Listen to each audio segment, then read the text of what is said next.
வணக்கம் நண்பர்களே, முக்கிய செய்திகளை இந்த பதிவில் பார்க்க போகிறோம். பி த லீடர்ஸ் இயக்கத்துடைய வாலண்டியர்ஸுக்கு கொஞ்சம் ஒரு கவலை. அண்ணாமலை அண்ணன் பிஜேபியிலேருந்து விலகி டக்குன்னு ஒரு பொலிட்டிக்கல் பார்ட்டியை தொடங்குவார், டிவிகே கவர்மெண்ட்டை பந்தாடுவார், அக்ரெசிவான பாலிடிக்ஸ் பண்ணுவார் அப்படின்னு எதிர்பார்த்தா ரொம்ப சாஃப்டாக அப்ரோச் பண்ணுறாரு. சமூக பணிகள்லாம் பொதுமக்கள் கவனிப்பாங்கன்னு நினைக்கிறீங்களா அப்படின்னு சொல்லிட்டு சில பேர் கவலையாக பதிவுகள் போட்டதை பார்க்க முடிஞ்சிச்சு.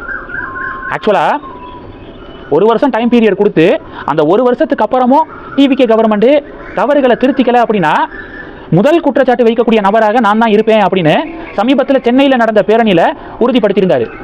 வி த லீடர்ஸ் இயக்கத்துடைய வாலண்டியர் செய்யக்கூடிய சோசியல் ஒர்க்கை தமிழகமே இப்போ பார்க்குது.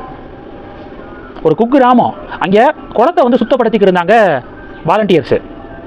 அந்த பகுதியில் இருக்கக்கூடிய ஒரு பாட்டி சொல்கிறாங்க, அண்ணாமலையுடைய கட்சிக்காரங்க ரொம்ப நாளாக ரொம்ப வருஷமாக குளத்தெல்லாம் சுத்தப்படுத்தாமையே வச்சுருந்தாங்க, இப்போ அண்ணாமலை சொன்னதுனால இப்போ சுத்தப்படுத்துகிறாங்க அப்படின்னு சொல்லிட்டு ஒரு குக்கிராமத்தில் இருக்கக்கூடிய பாட்டி சொல்கிறாங்க.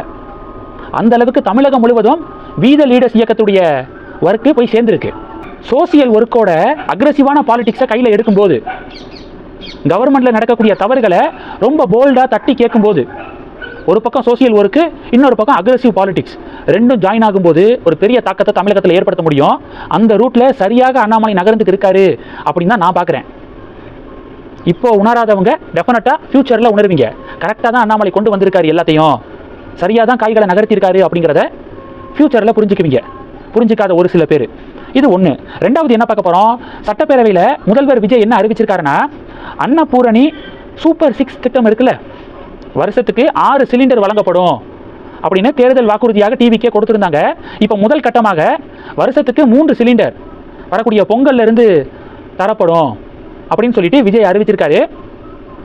இதில் டிபேட் என்ன அப்படின்னா, வருஷத்துக்கு குடும்பத்துடைய வருமானம் 2,50,000க்கு கீழே இருக்கிறவங்களுக்கு தான் இந்த திட்டம் அப்ளிகபிள் ஆகும், இந்த திட்டத்தில் பயனாளிகளாக இருக்க முடியும் அப்படின்னு விஜய் இன்னைக்கு சட்டப்பேரவையில் சொன்னது தான் டிபேட்டாக மாறி இருக்கு.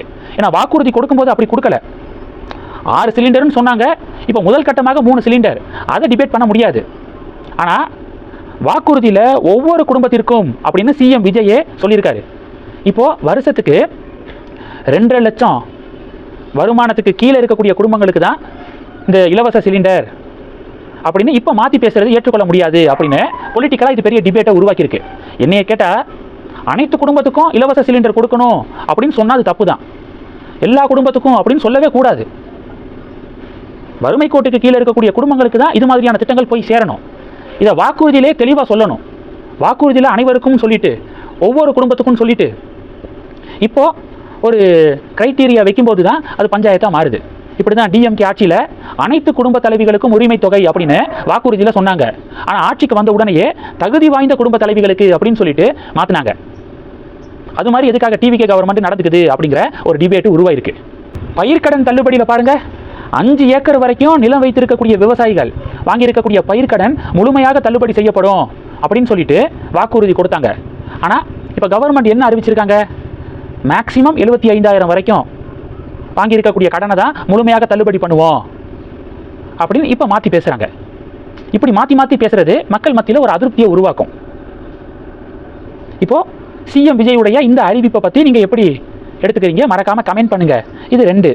3வது என்ன பார்க்க போகிறோம் அப்படின்னா, இன்னைக்கு நீதிமன்றத்தில் எலெக்ஷன் கமிஷன் என்ன சொல்லியிருக்காங்க தெரியுமா, கரூர், விராலிமலை, அம்பாசமுத்திரம், திருச்சி கிழக்கு, பெருந்துறை இந்த 5 தொகுதிகளில் இடைத்தேர்தலை நடத்தக்கூடிய திட்டம் இப்போதைக்கு இல்லை அப்படின்னு சொல்லிட்டு எலெக்ஷன் கமிஷன் இன்னைக்கு நீதிமன்றத்தில் சொல்லியிருக்காங்க.